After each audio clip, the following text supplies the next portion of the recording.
तो स्टूडेंट्स, सबसे पहले एक अनाउंसमेंट करता हूं आपके लिए कि आपके पास आपकी नोटबुक, एक पेन, पेंसिल और बुक, ये सभी के पास होनी चाहिए आपके साथ। तो जल चुके हैं अब तक। हमारा जो चैप्टर चल रहा है that is chapter number 8, our solar system. उसके अंदर कल हमने लर्न किया था आवर प्लेनेट द अर्थ, कि जिस प्लेनेट पे हम रहते हैं वो कौन सा है, अर्थ। तो उसकी क्विक रिकैप हम करते हैं। फर्स्ट टॉपिक हमने उसमें पढ़ा है crust. What is crust? The outer most layer of the earth is known as crust. Outer most layer को क्रस्ट बोलते हैं हम।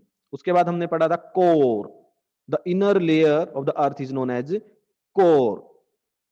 After that movement of earth. Movement of earth में हमने क्या पढ़ा था कि टू टाइप्स की मूवमेंट होती है। एक तो अर्थ अपनी ही एक्सिस पे मूव करती है। जब अपनी ही एक्सिस पे मूव करती है तो उसको हम कहते हैं रोटेशन। क्या कहते हैं? रोटेशन। और अर्थ की रोटेशन की वजह से क्या बनते हैं? Day and night. क्या बनते हैं? Day and night. और अर्थ एक रोटेशन अपनी एक्सिस पे कितने टाइम में कंप्लीट करती है? 24 आवर्स के अंदर। कितने टाइम में? 24 आवर्स के अंदर। सेकंड जो मूवमेंट थी अर्थ की वो थी revolution. The second movement of earth is revolution. What is revolution? कि अर्थ जब सन के चारों ओर एक सर्कल अपना पूरा कंप्लीट करती है तो उसको हम कहते हैं रेवोल्यूशन। तो movement of earth around the sun is called revolution. तो वन रेवोल्यूशन को कंप्लीट करने में कितना टाइम लगता है? 365 एंड 1/4 डेज। यानी कि 365 कंप्लीट डेज और 1/4 डेज, इतना टाइम लगता है अर्थ को सन के चारों ओर एक रेवोल्यूशन कंप्लीट करने में। और वन रेवोल्यूशन जब कंप्लीट होती है उसी को हम क्या कहते हैं? Solar year. उसी को क्या कहते हैं? Solar year. उसके बाद बेटा हमने पढ़ा है कि how day and night form, कि डे एंड नाइट कैसे बनते हैं, किस क्या कारण है डे और नाइट बनते हैं। रीजन है अर्थ रोटेट करती है ना, उस रोटेशन की वजह से क्या बनते हैं? Day and night. Then season. Season के बारे में हमने लर्न किया था कि सीजन कैसे बनते हैं। उसके दो मेन रीजन हैं कि पहला रीजन है रेवोल्यूशन ऑफ अर्थ, कि अर्थ जो सन के चारों ओर रिवॉल्व करती है। The first reason is that. And the second reason is the tilted axis of earth. Earth जो है अपने एक्सिस पे थोड़ा सा टिल्टेड है, थोड़ा सा झुकी हुई है अपने एक्सिस से। तो these are the two main reason. किसके किसके रीजन है ये? सीजन के लिए, कि इस तरह से सीजन बनते हैं कि रेवोल्यूशन ऑफ अर्थ की वजह से और टिल्टेड एक्सिस ऑफ अर्थ की वजह से। उसके बाद हमने पढ़ा है इक्वेटर। इक्वेटर क्या होता है? अब अर्थ जो है वो हमारी एक स्फीयर की तरह से है, जैसे फुटबॉल होती है तो स्फीयर की तरह से है। तो एक इमेजिनरी लाइन जो उसको मिडल से दो पार्ट में डिवाइड करेगी, उस इमेजिनरी लाइन को हम क्या बोलते थे?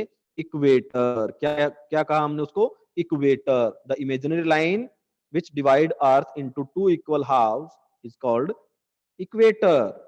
अब जब वो इमेजिनरी लाइन अर्थ को दो पार्ट में डिवाइड करती है तो एक होता है उसका अपर पार्ट, अपर हेमिस्फीयर, और एक होता है लोअर हेमिस्फीयर।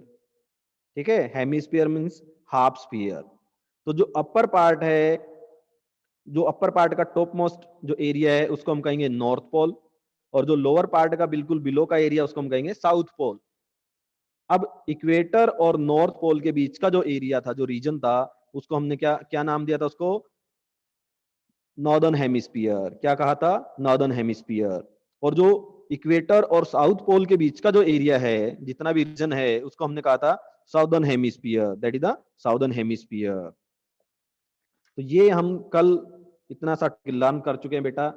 आज हम चलते हैं बैक एक्सरसाइज और शॉर्ट टाइप क्वेश्चन आंसर पे। तो शॉर्ट टाइप क्वेश्चन आंसर को हम आज डिस्कस करेंगे और बैक एक्सरसाइज को डिस्कस करेंगे। तो पेज नंबर 77 आप अपनी बुक से ओपन कीजिए बेटा। The first question is the smallest planet is dash. तो फोर ऑप्शन है आपके पास: यूरेनस, मरी, नेपच्यून, अर्थ। तो बेटा हम लर्न कर चुके हैं स्मॉलेस्ट प्लेनेट कौन सा होता है? Mercury. Smallest planet is Mercury. तो बी ऑप्शन पे आप टिक कीजिएगा। उसके बाद बेटा नेक्स्ट पेज पे the second question, 78 page open कीजिए अपनी बुक से, बैक एक्सरसाइज का।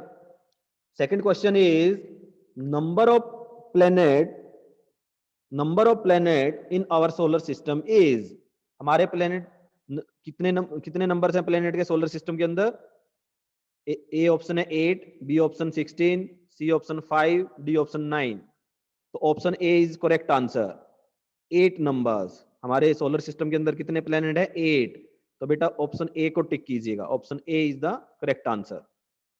Question number 3, change in season is due कारण है। फर्स्ट ऑप्शन है rotation of earth, second revolution of earth, option revolution of, fourth option है tilted axis of earth, tilted axis of earth. तो बेटा इस question के अंदर ध्यान से आप देखिएगा, अर्थ के जो सीजन है, सीजन दो रीजन हमने बताए थे, the tilt axis of earth and the revolution of earth. तो इसमें बी और डी दोनों ही ऑप्शन ठीक हो सकते हैं। क्वेश्चन नंबर 3 के लिए आप ऑप्शन बी को फिल करो या ऑप्शन डी को फिल करो, दोनों ही करेक्ट है। तो आप ऑप्शन बी पे फिल कर सकते हैं कि रेवोल्यूशन ऑफ अर्थ, अर्थ की जो रेवोल्यूशन है उसकी वजह से क्या होते हैं? सीजन चेंज होते हैं। टिल्टेड एक्सिस को भी आप कर सकते हैं, दोनों ही करेक्ट आंसर रहेंगे। Tilted axis of. Next question is question number 4, earth complete one revolution in dash. Earth एक रेवोल्यूशन कितने दिन में कंप्लीट करती है, कितने टाइम में कंप्लीट करती है? रेवोल्यूशन और रोटेशन दोनों पढ़े हैं बेटा हमने। रोटेशन होता है अपनी ही एक्सिस पे, अर्थ अगर अपनी ही एक्सिस पे घूमती है तो उसको लगता है 24 आवर्स, और अगर वो सन के चारों ओर चक्कर लगाती है उसको रेवोल्यूशन बोलते हैं, तो उसमें लगते हैं 365 and 1/4 days। So option B is the correct answer. Option B is the correct answer. Next चलते हैं बेटा, fill in the blank. Fill the days of the earth causes day and night. Day और night किसकी वजह से बनते हैं? क्या मेन रीजन रहता है डे एंड नाइट के लिए? Rotation of earth. ये कल हमने लर्न किया है, रोटेशन ऑफ अर्थ की वजह से क्या बनते हैं? दिन और रात बनते हैं। तो इसमें हम फिल करेंगे rotation of earth causes day and night, rotation of earth. Second fill up से बेटा आपका, dash is the biggest planet in our solar system. हमारे सोलर सिस्टम में सबसे बिगेस्ट प्लेनेट कौन सा है? The answer is Jupiter. Jupiter is the biggest planet in the solar system. हमारे सोलर सिस्टम के अंदर जो बिगेस्ट प्लेनेट है वो है जुपिटर। क्या कहेंगे उसको? Jupiter. In summer the days are longer and in the winter days are shorter. जो समर डेज होते हैं उनमें जो डे टाइम है वो बड़ा होता है और रात का टाइम जो है वो कम होता है। तो इसमें फिल करेंगे the days are longer in summer, the days are longer and in winter. Fourth fill up है बेटा, the movement of earth around the sun is called dash. क्या कहेंगे उसको? Revolution. Revolution. The movement of sun around the the movement of earth around the sun is called revolution। सन के चारों ओर जब earth movement करती है तो उसको हम क्या कहते हैं? Revolution. That is known as revolution. The path of the planet around the sun is called its orbit. क्या कहेंगे उसको? ऑर्बिट। कि प्लेनेट जो है वो एक फिक्स पाथ के अंदर सन के चारों ओर मूवमेंट करते रहते हैं, रिवॉल्व करते रहते हैं, घूमते रहते हैं। उस पर्टिकुलर पाथ को हम क्या कहेंगे? ऑर्बिट। कि वो रास्ता जिसके अंदर प्लेनेट सन के चारों ओर घूमते हैं, रिवॉल्व करते हैं, उस पाथ को हम क्या कहते हैं? Orbit. That path is known as orbit. Next है बेटा part C, tick the correct statement and cross out the wrong ones. कि जो करेक्ट है उसको आपने टिक करना है और रॉन्ग को क्या करना है? क्रॉस करना है आपने। चलिए first, all planets revolve around the earth. क्या सभी प्लैनेट अर्थ के चारों रिवॉल्व करते हैं? No, it is a wrong statement. So cross कीजिएगा इसको, बॉक्स के अंदर हम क्या कर देंगे? क्रॉस कर देंगे। रॉन्ग स्टेटमेंट को क्रॉस करेंगे और करेक्ट को टिक करेंगे हम। Second, season are caused due to rotation of earth. जो हमारे सीजन है, समर, विंटर, ऑटम, स्प्रिंग, क्या ये अर्थ की रोटेशन की वजह से बनते हैं? नहीं। किसकी वजह से बनते हैं? रेवोल्यूशन ऑफ अर्थ की वजह से बनते हैं। तो जो रोटेशन ऑफ अर्थ वाली स्टेटमेंट है, इट इज रॉन्ग। तो अगर रॉन्ग है तो इसको क्या करेंगे हम? क्रॉस करेंगे। Season are cause due to rotation of earth, ये रॉन्ग स्टेटमेंट है बेटा। Days and night are equal at equator. Equator क्या थी? कि वो इमेजिनरी लाइन जो अर्थ को टू इक्वल हाफ्स में डिवाइड करती है। कल हमने लर्न किया था कि वहां पे जो सन की जो रेज हैं वो बिल्कुल स्ट्रेट वहां पे आती हैं, तो वहां पे दिन और रात इक्वल होते हैं। तो day and night are equal at equator, it is a correct statement. So correct statement है बेटा, इसको आप टिक कीजिएगा बॉक्स के अंदर। It is a correct statement. Days and night are equal at equator, उसका रीजन भी हमने पढ़ा था कि इक्वेटर पे सन की लाइट जो है वो बिल्कुल स्ट्रेट आती है। Equator most of the time sun के नजदीक रहता है, तो वहां पे दिन और रात सेम होते हैं। नेक्स्ट है बेटा fourth, the outer surface of the earth is called equator. कि अर्थ के आउटर सरफेस को हम इक्वेटर कहते हैं। क्या ये करेक्ट स्टेटमेंट है? No, it is the wrong statement. It is a wrong statement, तो इसको क्रॉस कीजिएगा। But outer surface of the earth को कहते क्या है? आप लोग बताइएगा सभी बच्चे कि क्या कहेंगे हम उसको? आउटर सरफेस ऑफ अर्थ को क्या कहेंगे? कल भी हमने पढ़ा है, आउटर सरफेस या outer layer of the earth is called crust. Crust बोलते हैं उसको। अगर यही क्वेश्चन इस तरह से पूछा जाए कि करेक्ट द स्टेटमेंट, कि अगर रॉन्ग है तो उसको करेक्ट कीजिए, तो आप कैसे करेंगे? आप इक्वेटर की जगह पे लिख देंगे क्रस्ट, क्योंकि आउटर सरफेस या आउटर लेयर को हम बोलते हैं क्रस्ट। चलिए बेटा नेक्स्ट पार्ट पे चलते हैं। The D part, name the following planets. Planets के नेम आपको बताने हैं कि कौन कौन से नेम है यहाँ पे। The biggest planet, biggest planet कौन सा है बेटा हमारा? Jupiter. Jupiter is the biggest planet. इस सोलर सिस्टम में हमने डिस्कस किया था कि हमारे पास टोटल 8 प्लैनेट है। उनके ऑर्डर भी मैंने आपको लर्न करने बताए थे। है किसी को याद किस तरह से लर्न किया जाता है उनको? एक स्टेटमेंट मैंने आपको दी थी, my very energetic mother just serve us noodle. तो यहाँ का जो फर्स्ट फर्स्ट अल्फाबेट है इस स्टेटमेंट के अंदर, वो किसको रिप्रेजेंट करता है? सभी प्लैनेट्स को रिप्रेजेंट करता है। तो उसके अकॉर्डिंग भी हम उसको बता सकते हैं कि किस वो प्लेस पे होगा। और साइज के बारे में भी हमने डिस्कस किया था। तो जो बिगेस्ट प्लैनेट था वो कौन सा है हमारा? Jupiter. The planet closest to the earth, earth के जो नजदीक प्लेनेट रहेगा वो कौन सा होगा हमारा? That is Venus. Planet closest to the earth is Venus. Venus is the closest planet to the earth. The planet nearest to the sun, sun के नजदीक का प्लेनेट कौन सा है? तो सन के नजदीक का प्लेनेट जो बिल्कुल सन से स्टार्टिंग में आता है वो कौन सा रहता है हमारा? मरकरी। तो Mercury is the planet nearest to the sun, Mercury रहेगा बेटा। Planet farthest from the sun, sun से सबसे दूर का प्लेनेट कौन सा है? जो सबसे दूर है सन से, तो लास्ट में जो प्लेनेट हमने पढ़ा है वो कौन सा है हमारा? नेपच्यून। तो Neptune is the planet farthest from the sun, sun से सबसे दूर का प्लेनेट है नेपच्यून। तो इसमें नेपच्यून आप फिल करेंगे। Planet known as the red planet, red planet किसको कहा जाता है? मार्स। मार्स को हम रेड प्लेनेट भी बोलते हैं। कि प्लेनेट, रेड प्लेनेट का क्या नाम है बेटा? Mars. Mars is the red planet. तो ये बेटा आपकी बैक एक्सरसाइज है जो आपने अच्छे से बुक के अंदर फिल करनी है और इसको लर्न करना है। चलिए अब हम डिस्कस करते हैं शॉर्ट आंसर टाइप क्वेश्चन जो ई पार्ट के अंदर हैं।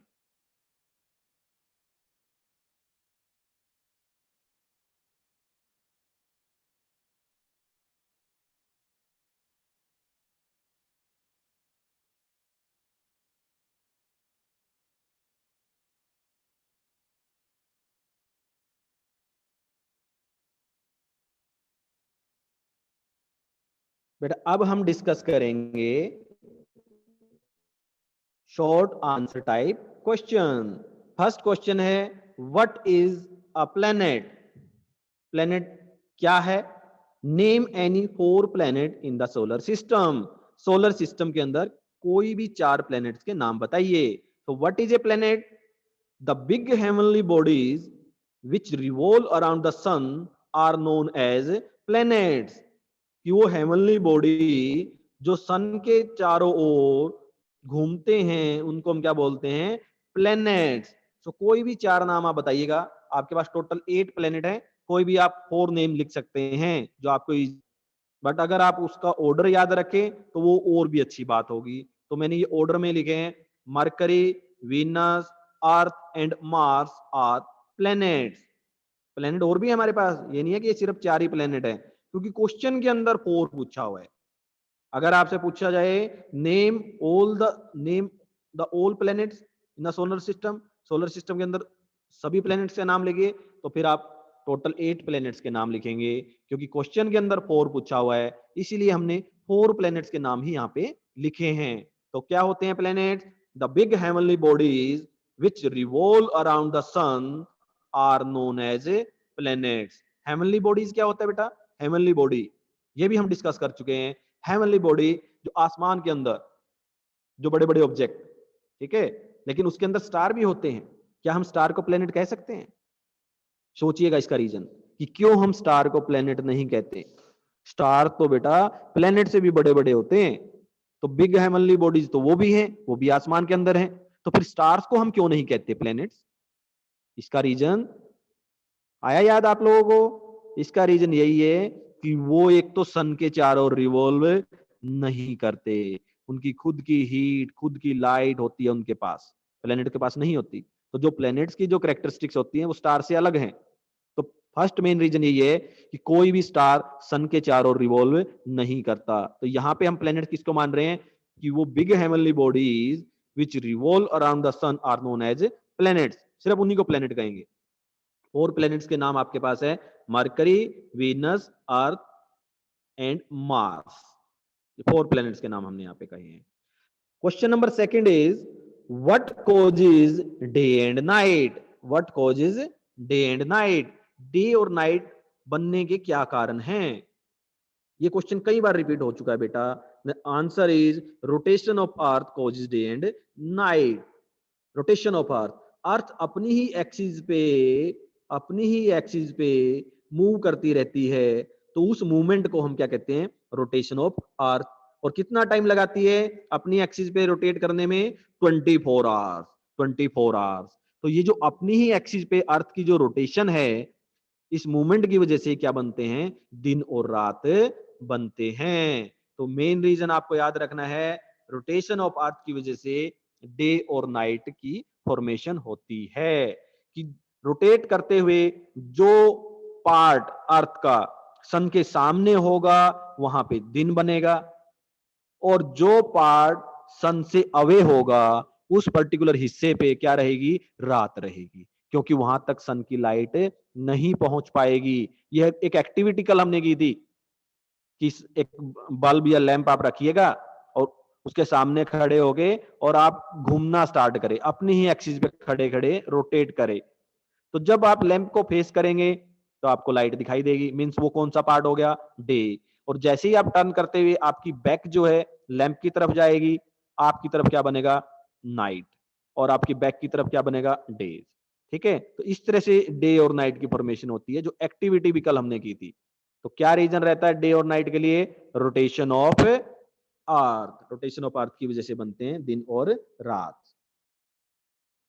नेक्स्ट क्वेश्चन है name the planets of our solar system that have more than 60 moons. कि वो प्लेनेट के आप नाम बताइए जिसके पास 60 से भी ज्यादा मून होते हैं। मून वैसे क्या क्या होते हैं? मून होते हैं किसी भी प्लेनेट के natural satellite.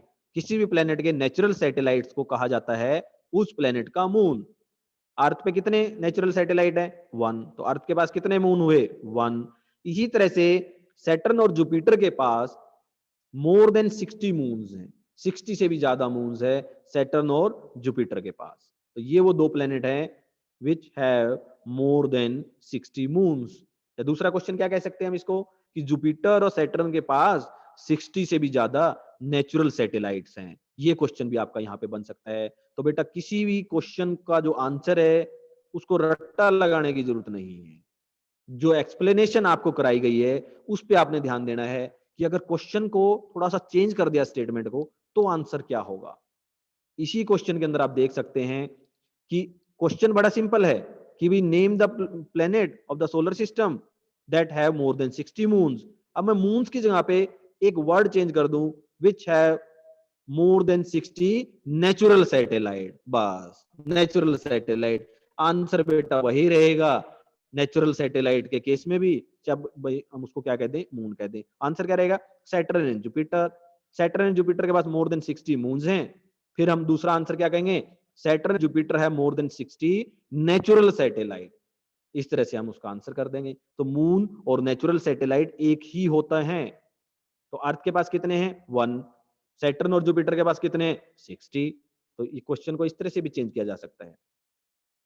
Next question is what is a solar year. Solar year, देखिए बेटा दो क्वेश्चन होते हैं आपके, एक सोलर सिस्टम और एक सोलर ईयर। तो कंफ्यूज नहीं होना है यहाँ पे, सोलर सिस्टम अलग होता है, सोलर ईयर अलग होता है। तो सोलर ईयर के बारे में पढ़ेंगे हम। पढ़ चुके हैं कि नहीं पढ़ चुके हैं, बिल्कुल कर चुके हैं। अर्थ क्या करती है, सन के चारों ओर रिवॉल्व करती है, सन के चारों ओर चक्कर लगाती है। उस रेवोल्यूशन को कंप्लीट करने में कितना टाइम लगता है, 365 एंड 1/4 डेज। उस रेवोल्यूशन को कंप्लीट करने में लगता है 365 डे एंड 1/4 डेज। तो ये जो टाइम होता है, इस पर्टिकुलर टाइम को हम बोलते हैं सोलर ईयर। क्या बोलते हैं, सोलर ईयर। तो क्या आंसर रहेगा, our earth complete one revolution in 365 and 1/4 days, which is called a solar year, जिसको हम क्या कहेंगे, सोलर ईयर कहेंगे। क्योंकि हमारी जो अर्थ है सन के चारों चक्कर लगाने में इतना ही टाइम लेती है। कितना टाइम लेती है, 365 डेज और 1/4 डेज। तो यानी कि कंप्लीट 365 डेज लगते हैं और 1/4 डेज और लगता है। कल के लेक्चर में हमने इस 1/4 डेज के आवर्स बनाए थे। कितने आवर्स होते हैं 1/4 डेज में, 6 आवर्स। तो दूसरी तरह से भी आंसर हम कर सकते हैं कि 365 तो कंप्लीट डेज लगते हैं और 6 आवर्स लगते हैं, क्योंकि एक पूरे डेज के अंदर 24 आवर्स होते हैं। 24 को हम 4 से डिवाइड कर दें तो कितने आएंगे, 6 आएंगे। तो 1/4 डेज को हम 6 आवर्स भी कह सकते हैं। तो एक ही आंसर के अंदर, एक ही क्वेश्चन के अंदर आपको कई सारे क्वेश्चन मिल जाते हैं, कई सारे आंसर मिलते हैं। इस तरह की क्वेश्चनिंग आंसरिंग आप अपने आप से भी कीजिएगा बेटा, तभी लर्न करने का कुछ फायदा है। क्रैमिंग नहीं करनी है बिल्कुल भी। चलिए बेटा नेक्स्ट हम चलते हैं, पेज नंबर 74 और 76 ओपन कीजिएगा अपनी बुक का। वहां पे आपको मिलेंगे time to answer. Open the page number 74 and 76, 74 and 76।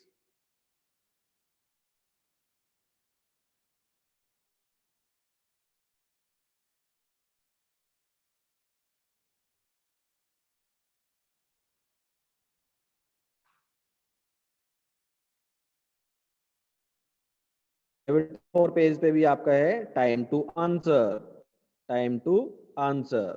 ठीक है, टाइम टू आंसर यानी कि match the following, match the following, match the following हम वहां पे करेंगे। कॉलम ए को कॉलम बी के साथ क्या करना है, हमने मैच करना है। तो ये अपनी बुक के अंदर आप करते रहेंगे, इटसेल्फ आपको करना है ये। कॉलम ए में देखो मरकरी, और बी से देखेंगे बेटा मरकरी क्या है, स्मॉलेस्ट प्लेनेट। सो बी के साथ आप क्या लिखेंगे, 1। तो 1 किसके साथ मैच करता है भाई, बी के साथ, स्मॉलेस्ट प्लेनेट। मरकरी क्या है, स्मॉलेस्ट प्लेनेट। वीनस, वीनस को हम मॉर्निंग और इवनिंग स्टार बोलते थे। क्या बोलते थे, मॉर्निंग और इवनिंग स्टार। तो किसके साथ मैच हुआ ये, ए के साथ। तो वीनस मैच करेगा ए के साथ, कॉलम बी में जो दिया हुआ है ए। इवनिंग स्टार किसके साथ मैच करेगा, इवनिंग स्टार ए। मार्स, मार्स को क्या कहा जाता है, बैक एक्सरसाइज में भी आया था, मार्स को हम कहते हैं रेड प्लेनेट। क्या कहते हैं, रेड प्लेनेट। सो जो थर्ड है 3, वो किसके साथ मैच करेगा, डी के साथ मैच करेगा, रेड प्लेनेट के साथ। तो रेड प्लेनेट के आगे हम लिख देंगे 3, तो ये 3 के साथ मैच कर गया भाई, हमारा जो 3 है वो डी के साथ मैच करता है, रेड प्लेनेट। मार्स को कहते हैं रेड प्लेनेट। फोर्थ नंबर पे है अर्थ। अर्थ को क्या कहा जाता है, अर्थ को कहते हैं blue planet. Earth is also known as blue planet. क्यों कहा जाता है ब्लू प्लेनेट, क्योंकि अर्थ का जो 71% जो पार्ट है उस पे वाटर है, और जब स्काई से हम इसको देखते हैं तो ये हमें ब्लू कलर का दिखाई देता है, इसीलिए इसका नाम रख दिया गया है ब्लू प्लेनेट। Blue planet. तो अर्थ को हम मैच करेंगे सी के साथ, ब्लू प्लेनेट के साथ। नेक्स्ट है 5 जुपिटर। जुपिटर क्या है हमारा, जुपिटर, जुपिटर है लार्जेस्ट प्लेनेट। ये अभी बैक एक्सरसाइज में भी हम कर चुके हैं। लार्जेस्ट प्लेनेट कौन है, जुपिटर। सो 5 को मैच करेंगे के साथ, largest planet Jupiter. Jupiter is the largest planet. Six है मून। अभी जो हम बात कर रहे थे सैटर्न, और सैटर्न के पास कितने मून है, ठीक है, सैटर्न एंड जुपिटर के पास, तो उसी को क्या कहा, नेचुरल सैटेलाइट कहा था। सो मून को हम क्या कहते हैं, नेचुरल सैटेलाइट। सो 6 को हम मैच करेंगे ई के साथ, नेचुरल सैटेलाइट, नेचुरल सैटेलाइट। सो फिर से एक बार मैं रिपीट करता हूं बेटा, अच्छे से ध्यान से आप देखिएगा। मरकरी स्मॉलेस्ट प्लेनेट बी के साथ, वीनस इवनिंग स्टार ए के साथ, मार्स रेड प्लेनेट डी के साथ, अर्थ ब्लू प्लेनेट 4 सी के साथ, जुपिटर लार्जेस्ट प्लेनेट एफ के साथ, मून नेचुरल सैटेलाइट ई के साथ। तो इस तरह से आपने क्या, नेक्स्ट पेज निकालिए, page number 76।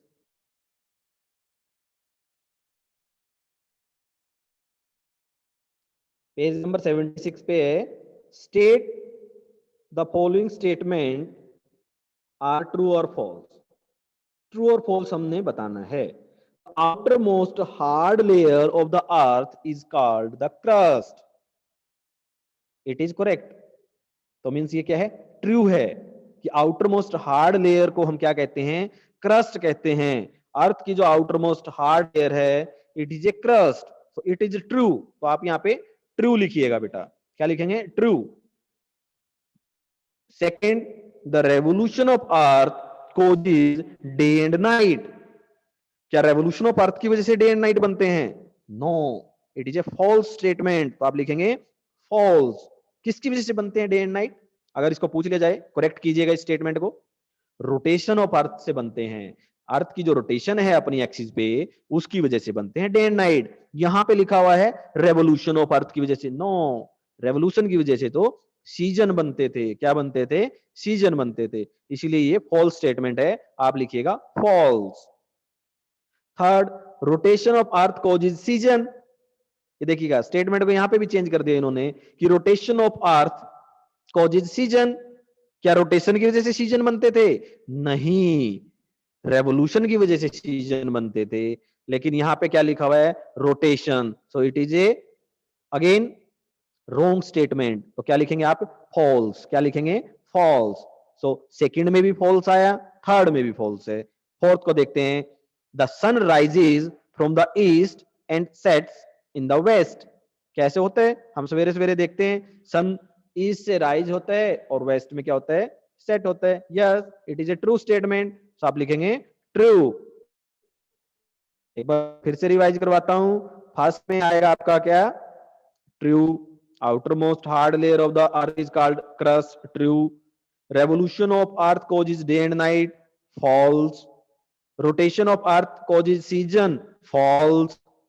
The sun rises from the east and sets in the west, true statement. So बेटा ये थे आपके टाइम टू आंसर जो बुक के इनसाइड आपको गिवन है, पेज नंबर 74 और 76 पे। so बेटा आज जो आपने लर्न करना है वो रहेगी आपकी back exercise, time to answer 74 76 page पे, and short answer type question. और याद रखिएगा शॉर्ट आंसर टाइप क्वेश्चन को आपने फेयर नोटबुक के अंदर लिखना है। शॉर्ट आंसर टाइप क्वेश्चन कहाँ लिखेंगे? फेयर नोटबुक के अंदर। बैक एक्सरसाइज कहाँ पे करेंगे? बुक के अंदर। और लर्न टोटल टॉपिक करने हैं। तो लर्निंग में तो टोटल रहेगा, back exercise and short question answer. Writing में क्या है आपका? शॉर्ट आंसर टाइप क्वेश्चन जो आप फेयर नोटबुक के अंदर लिखेंगे। ठीक है बेटा, आज के लेक्चर में कोई भी प्रॉब्लम है या कोई क्वेश्चन पूछना है तो आप पूछ सकते हैं।